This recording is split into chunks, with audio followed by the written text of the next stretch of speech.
优拜公司系统受到境外攻击，全台湾可能有4万多人的个资泄露出去啊！优拜下晡提出补偿方案，受害的会员每一个人会当摕到这500块的骑车券，按上伫咧9月底进前发放。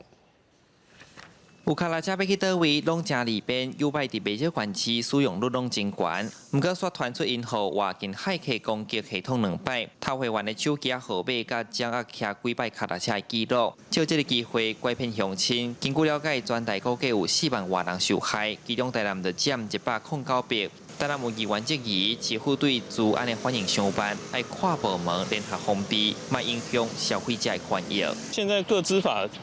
好像很多东西都是没有很完善呢，我们也会怕现在诈骗这么多。袂当讲单一局处来面对安尼的问题，安尼的力量甲了解这个体制组织的部分吼是无够的。优摆和民众印象原本真好，毋过发生安尼代志，大家心惊惊。交通局讲，其实已经甲其他县市代表去总部做治安稽查，另外嘛要求美笑卡拉车公司提出改善策略甲补偿方案。相关的治安，他们已经有进行相关的一个加强，然后并且在当天下午就重新开启这个会员的网站。那个微笑公司他们会统一在26号下班前提出对全台会员的一个补偿的一个计划。交通局讲，目前公司已经配合相关单位全力调查，继续加强治安。所来支付买做诈骗宣导，提醒民众爱定期换暗号。记者李新武台南采访报道。